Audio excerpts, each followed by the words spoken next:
Good evening, everyone. Welcome to ICT. It's been a tough week for all of us. We have a long selling happening in the market in mid caps.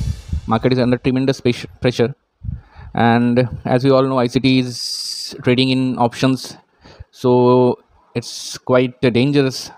In this kind of situations, there are chances that stop loss may trigger. But as we all know, ICT is a secured platform. We find the best entry and exit for our clients. So basically today I'm going to explain what happened in the market and what's going to happen in the market. Basically we are going to talk about the support and resistance that has been broken and the support and resistance that is still there for the market to support in Nifty and Bank Nifty. So let's begin. So as I see the Nifty closing chart for the 7th and 8th, that's Thursday and Friday, there has been a sharp fall. It's almost 434 points Nifty has fallen. It's a long fall, as we know. So let's analyze for 7th and 8th. What are the odds that market going to sustain it or not? So first on 7th we have a breakdown near it's 24,300 level. 24,300 থেকে market একটা breakdown নিয়েছিল, and after that the downtrend continues. Then there was a chance that market was giving a bounce back around 24,150, but the rally didn't sustain. It took a sharp it tried to it tried, but it was not successful. It reached around 24,276 level, but again it shoot downtrend and it closed near 24,108. Now from the closing data we still have market near the support of the level is around 24,080 and 24,077. Market can take support and take a bounce back from here.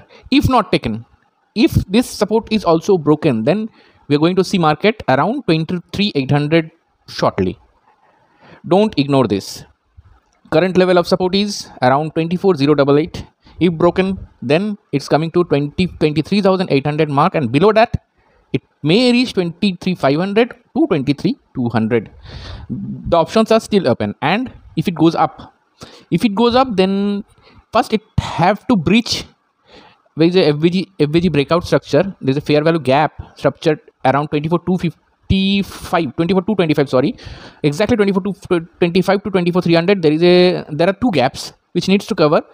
If Nifty covers that and goes upside, then we have 24,326 as a uptrend target. Above that it can go up to 24,500 mark. After that comes the breakout range. So these are the levels current. Now we have in lower sections, নিচের দিকে আমরা আছি 24,080, ভাঙলে 23,800, ওপর দিকে গেলে 24,225 এর উপর সাস্টেন করতে হবে মার্কেটকে। অ্যাবভ দ্যাট 24,326 কে ভাঙতে হবে with a strong rally, strong bullish signal. As I say খুবই স্ট্রং একটা সিগন্যাল লাগবে, কারণ there are two big gaps চার্টে যেটা দেখতে পাচ্ছ যে দ্য কিউ এরিয়াটা, দ্য ব্লু জোন, ওই ব্লু জোনটা ইটস এ টাফ স্ট্রাগলিং। কারণ তার আগে দেখছো একটা যে, কারণ আমরা নর্মালি যেটা মার্কেট যতটা র্যালি ওপরে দেয় ঠিক ততটাই আবার নিচে আছে। তো আমি যদি মানে এখানে ব্রেকআউটের পর আগের দিনে আগের যে ও মানে যেখানে অ্যারাউন্ড 4th নভেম্বরের যে রেঞ্জটা ও ভেঙেছিল, মানে 5th নভেম্বর যে ও ব্রেকআউটটা দিয়েছিল, 4th নভেম্বরের একটা মানে তলায় নেবে আবার ওপরে তুলেছিল অ্যারাউন্ড 23,800 থেকে। তো সেই রেঞ্জটাই যদি আমি আবার নিই, তাহলে মার্কেট এইখান থেকে যদি বাউন্স ব্যাক দেয়, তাহলে 24,225 ভেঙে 24,300, 24,300 ভেঙে 24,300 থেকে 24,500 মধ্যে ওকে সাস্টেন করতে হবে, ওকে একটা বেস বানাতে হবে। নট কি এরম ব্রেকআউট দিয়ে র্যালি বানিয়ে চলে যেতে পারবে, না, ইট উইল নট হ্যাপেন। কারণ এইখান থেকে ও নর্মালি ও ব্রেকআউট দেওয়ার পর ইট টুক অ্যারাউন্ড 5ই নভেম্বর থেকে ও হাই গেছে 24,537, যে হাইটা মেরেছে। ইট টুক হিম নিয়ারলি অনেক, মানে ইট উইল টেক টাইম, এরমভাবে না। কারণ এখানে মানে যে স্ট্রাকচারগুলো আসছে, মানে প্রত্যেকটা যে বড় ক্যান্ডেলগুলো আছে অল আর রেড ক্যান্ডেলস, মানে একটা ট্রেন্ড বানাচ্ছে আবার ট্রেন্ডটাকে খেয়ে নিচ্ছে, engulfing. Basically market is creating engulfing structures. তো এনগালফিং স্ট্রাকচারে মানে ইটস নট প্রেডিক্টেবল, মানে হোয়াট আই সেড, মার্কেট ওপরেও যেতে পারে। It has both side open নাও, দুদিকেই খোলা আছে। ওপর দিকে যেতে গেলে একটু কষ্ট করতে হবে, and we know the situations economy and China and আমাদের এই ট্যাক্সেশনের জন্যে মার্কেটে অনেক মানে লিকুইডিটি এখন কম হয়ে গেছে, প্লাস মানে রিসেন্টলি এতগুলো আইপিও রেজিস্টার হয়েছে, it took around 45,000 crores of liquidity from the market. So মার্কেটে বেসিক্যালি ফান্ড পাম্প হচ্ছে না, সো মানে রেগুলার প্রফিট বুকিং আসছে। তো I will bet on market will be downtrend this week, but this is just an assumption, this is just an forecast, the real time data may vary. So levels are there, 23,800 নিচে immediate support 24,080 থেকে 24,070, if যদি support নেয় তাহলে entry নিন লংয়ের, otherwise keep it in short. And ওপরে 24,300 ওপর গেলে কমফোর্টেবলি একটু কমফর্ট জোনে আমরা পৌঁছতে পারবো, we will reach into comfort zone. ওখান থেকে একটা 200-250 পয়েন্টের একটা ট্রেডিং জোন ক্রিয়েট হতে পারে যদি ও ওই এন্টায়ার ক্যান্ডেলটাকে কভার করতে পারে। Maybe it will take time, week time, কারণ এতগুলো ইয়ে ভাঙা এত সহজ নয়। আবার বলা যায় না, Indian market is pretty much unpredictable nowadays, যখন তখন যা কিছু হয়ে যাচ্ছে। So this is all for Nifty. আমরা নেক্সট ব্যাঙ্ক নিফটি নিয়ে ডিসকাস করবো। Will get back shortly, thank you. Hi, so let's discuss আবার ব্যাঙ্ক নিফটি। ব্যাঙ্ক নিফটিতে এখানে what I get to see is it's very dangerous in bank Nifty. নিফটির তো অনেক layers ছিল, বাট ব্যাঙ্ক নিফটি যেটা আমার পুরো ফ্ল্যাট মনে হচ্ছে, অ্যান্ড পিওর কী বলবো, পিওর বিয়ারিশ হয়ে আছে। I don't know why, because HDFC and ICICI ভালো পারফর্ম করেছে, but still. So let's analyze কী পাচ্ছি আমরা লেভেলে। Let's start.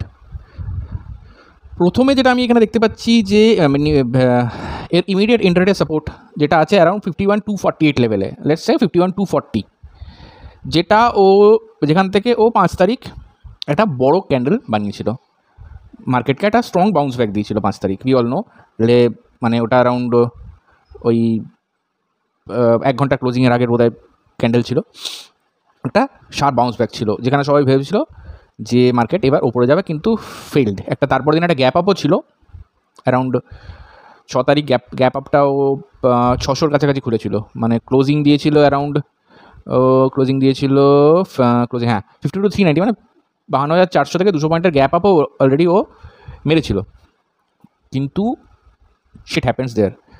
ওইটা ছিল একটা রেজিস্ট্যান্স। ওইখান থেকে মার্কেট আবার একটা সিম্পল ডোজি বানায়। ওই দিনে একটা পুরো গোটা ক্যান্ডেলটাই ডোজি 6 তারিখের, মানে ডেলি চার্টে দেখলেই বুঝতে পারবে। অ্যান্ড তারপর যা হয়, ডার্ক ক্লাউড কভার দুটো বড় বড় ক্যান্ডেল দিয়ে মার্কেটকে ঘুরিয়ে দিয়েছে, অ্যান্ড কন্টিনিউড। দুদিন পর মার্কেট ট্রিমেন্ডাস প্রেশার, ওয়ান সাইডের মার্কেট সেলিং হয়ে গেছে। কিন্তু অ্যাডভান্স ডিক্লাইন রেশিওতে যদি আমরা দেখি, মানে 50-50 ছিল, মানে 5টা টানছে, 5টা মানে অ্যাপার্ট ফ্রম 12টা 5টা টানছে, 7টা যাচ্ছে, 7টা টানছে, 5টা যাচ্ছে, বাট মার্কেট এন্টায়ার ডে প্রেশারে ছিল, এন্টায়ার ডে সেলিং চলেছে। তো ইমিডিয়েট এখানে আমি ইন্ট্রাডে মার্কেটের লাস্ট ক্লোজিং আছে 51,975 অ্যারাউন্ড ক্লোজিং এস 51,788 ক্লোজিং দিয়েছে মার্কেট। তো এখানে আমি যেটা সাপোর্টটা পাচ্ছি, মার্কেট যদি এখান থেকে আরও ডাউন ট্রেন্ড হয়, ওর ইমিডিয়েট সাপোর্ট হচ্ছে 51,220 না, বা 51,230 বা 51,220। যদি এই লেভেলটা, this is quite a crucial level, যদি এখানে সাপোর্ট না নিতে পারে, ও এখানে আগে সাপোর্ট নিয়েছিল 7 অক্টোবর, এই লেভেল থেকে রিটার্ন গেছিলো। এখন সেই র্যালিটা অ্যারাউন্ড চলেছিল ওর, মানে 51,155 থেকে সেই র্যালিটা দ্যাট কন্টিনিউ টিল 53,134, মানে 2000 পয়েন্টের কাছাকাছি ও একটা র্যালি ওখান থেকে দিয়েছিল ইন অক্টোবর।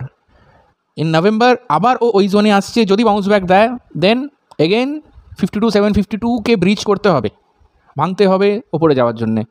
তারপর আসছি আমি মেজর গ্যাপ এফবিজি, এই ফেয়ার ভ্যালু গ্যাপটা, এইখানে এই গ্যাপটার উপরে ওকে স্টে করতে হবে অ্যারাউন্ড 52,520, এই লেভেলটাকে ওকে ভেঙে উপরে দাঁড়াতে হবে, নট কি ভেঙে উপরে হ্যাভ টু স্টে, ক্লোজ করতে হবে, তাহলে নিফটি আবার আপ ট্রেন্ড র্যালি দেবে টুয়ার্ডস 55,000 মার্ক অ্যান্ড 53,600, তারপরে একটা রেজিস্ট্যান্স আছে।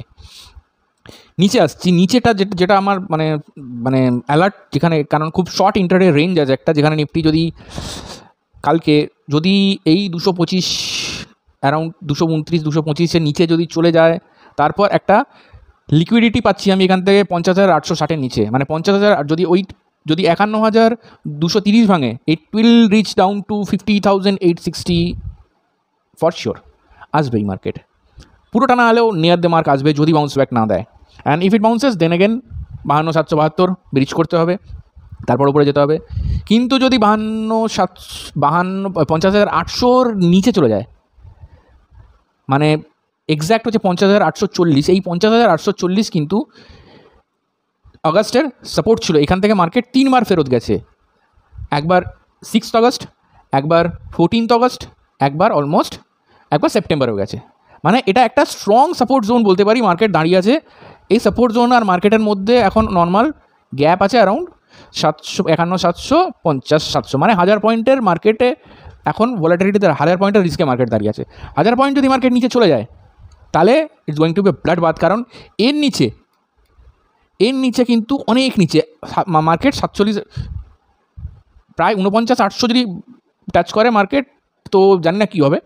অ্যান্ড 49,800 নিচে আমরা সেই মার্কেটকে 47,500-তে আসতে দেখতে পারি, বাট হোপফুলি ওটা হবে না, কারণ এত বড় ক্র্যাশ, মানে এত বড় ডাউন ট্রেন্ড এখনও পর্যন্ত চার্টে আমি দেখতে পাচ্ছি না।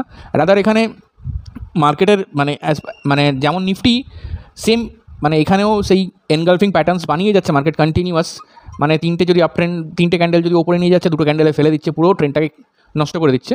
সো আমি জানি না, মানে আমার ব্যাঙ্ক নিফটি চারটা দেখে সত্যি ভয় লাগছে। দো অপশন ট্রেডারদের জন্য তো চান্দি যখন মার্কেট যত প্রেশার থাকবে তত পুটে কামাবে। সো কিন্তু যারা ব্যাঙ্ক লং পজিশন নিয়ে বসে আছো তাদের জন্য তাদের পোর্টফোলিও কিন্তু একটু রেডে থাকতে পারে এখনও পর্যন্ত। আই থিঙ্ক রেডে আছে, তো একটু ওয়েট করো, ডোন্ট প্যানিক। মার্কেট তো সারা জীবন নিচে থাকবে না। অ্যান্ড 50,760 আই থিঙ্ক নিয়ে নেবে support. Let's hope for the best, কারণ একটা 1 মান্থের র্যালিতে আমি দেখতে পাচ্ছি 3 বার যেখান থেকে মার্কেট রিটার্ন গেছে, এইবারও ওখানে বায়ার্স অ্যাক্টিভ হবে যদি কিছু দুর্ঘটনা না ঘটে। সো এখন তো ওই জায়গাতে যদি দেখো মার্কেট সাস্টেন করছে, অ্যাভারেজ ইউর পোর্টফোলিও, কিছু পজিশনস অ্যাড করো and hold, market will bounce ওইখান থেকে। হোপফুলি মার্কেট এখান থেকে বাউন্স করার একটা স্কোপ আছে, চান্স আছে, কিন্তু যদি না পারে দেন ইটস আ ডিজাস্টার। ওকে, তো ফাইনালি আমি আবার লেভেলগুলো বলে দিচ্ছি। Intraday support 51, 268, 270 for tomorrow. Market closing দিয়েছিল 51,800-এর কাছাকাছি, তো কালকে যদি নিচে আসে অ্যারাউন্ড 600 পয়েন্ট বা 400 পয়েন্ট বা যে কোনো জায়গায় এখানেও নিতে পারে, 51,500-এও নিতে পারে, 50,000, 51,500-তেও সাপোর্ট নিতে পারে। উপরে গেলে 52,700, 52,800 উইল বি দ্য টার্গেট যদি আপ ট্রেন্ড দেয়, তার উপরে বাড়বে। বাট আমি ওইখানে যাচ্ছি না, কারণ যেমন নিচের সাপোর্টটা স্ট্রং, মানে এই রেজিস্টারটা স্ট্রং, 3 বার এখানে প্রাইসটা টেস্ট হয়েছে। So let's hope for the best. আবার দেখা হবে উইথ নিউ আপডেটস। আর আইসিডিকে সাপোর্ট করুন, জয়েন করুন, যদি কোনো হেল্প লাগে I am there, just feel free to ask. Thank you, good night.